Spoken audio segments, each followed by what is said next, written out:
Hoy en el recuento, Samsung lanza un email a sus precompradores del Galaxy Fold preguntándoles si todavía lo quieren. Además, el Huawei P Smart Z es oficial. También te contaré el rediseño de Android Auto. Además, hablaremos de las fotografías del espacio que sacó el Xiaomi Redmi Note 7. Y para terminar, Tim Cook de Apple asegura que Apple compró entre 20 y 25 compañías en los últimos 6 meses. ¡Comenzamos!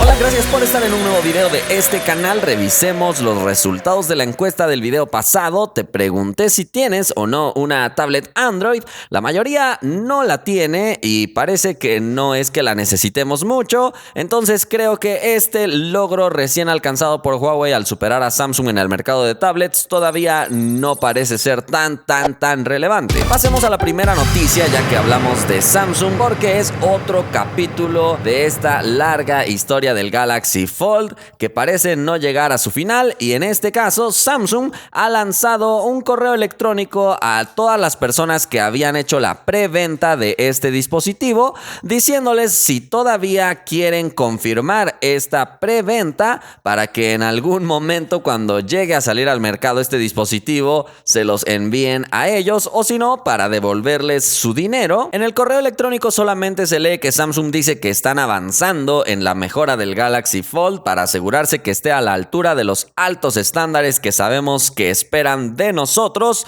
porque sí, si es un dispositivo Samsung debería estar a la más alta calidad posible. Y después solamente se aclara que tú mismo debes especificar que quieres mantener esa precompra, porque si no lo haces antes del 31 de mayo se va a cancelar automáticamente el pedido y por supuesto te van a devolver tu dinero. Pero si quieres mantener esta reserva, tienes hasta el 31 de mayo. Pasemos a la siguiente noticia. Ahora hablamos de Huawei y un nuevo dispositivo que ha lanzado. En este caso, el nombre es el P Smart Z, un nuevo dispositivo para el gran catálogo que ya tiene actualmente Huawei en el mercado. Así que llega a rellenarlo solamente con una característica diferencial, que es la cámara frontal, que simplemente se asoma ahí en el dispositivo. Es una cámara retráctil. Déjame contarte las demás especificaciones. Tiene una pantalla de 6.59 pulgadas, proporción 19.5:9, resolución Full HD+, el procesador, el Kirin 710 Ultra utilizado por Huawei. Tenemos también 4 GB de RAM y 64 GB de almacenamiento. Tenemos también cámaras de 16 y 2 megapíxeles y para selfies la que se asoma es de 16 megapíxeles. Viene con Android 9 Pie, batería de 4000 mAh y en este caso sí tiene jack de audífonos, conector USB tipo C. Su precio es de 279 € porque ha sido presentado en Europa. Por el momento no tenemos alguna disponibilidad para el continente americano, así que simplemente vamos a seguir esperando, pero ahí tienes más o menos el precio que te sirva como referencia. ¿Qué te parece si participas en la encuesta y me dices si este sistema de cámara retráctil te parece una buena idea o una mala idea? Pasemos a más noticias. El día de hoy empieza el Google I/O, donde seguramente conoceremos muchísimas novedades de Google y de todos sus productos, pero han decidido adelantar una pequeña mirada rápida a la renovación de su sistema operativo para autos, Android Auto precisamente,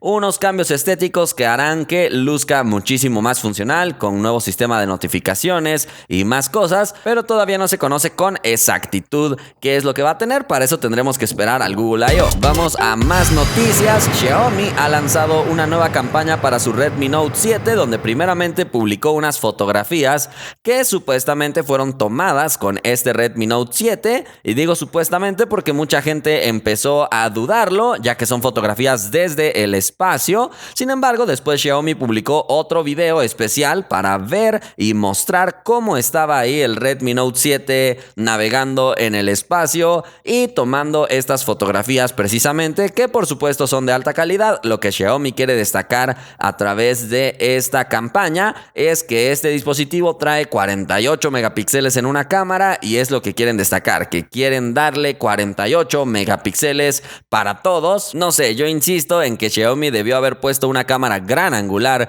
en este dispositivo, pero bueno, eso es lo que han puesto y eso es lo que quieren promocionar. Y pasemos a la última noticia. Ahora nuevamente hablamos de Apple y ahora con declaraciones de Tim Cook, que le dijo a CNBC que Apple compró de 20 a 25 compañías en los últimos 6 meses. La declaración específica fue: adquirimos todo lo que necesitamos que puede encajar y tiene un propósito estratégico y por lo tanto adquirimos una compañía en promedio cada 2 o 3 semanas. Le preguntaron también que por qué no hacen público todo esto, como para saber qué compañía fue la que adquirieron, por cuánto dinero la compraron, pero Tim Cook dijo que solamente buscan adquirir el talento y la propiedad intelectual, así que no están buscando como tipo marketing decir: hey, yo compré esta y esta y esta compañía. Simplemente parece que Apple quiere mantener todo esto todavía en secreto. Así que por el momento esto ha sido todo por este video. Espero que te haya gustado. Si fue así, ya sabes que puedes indicarlo y nos vemos la próxima.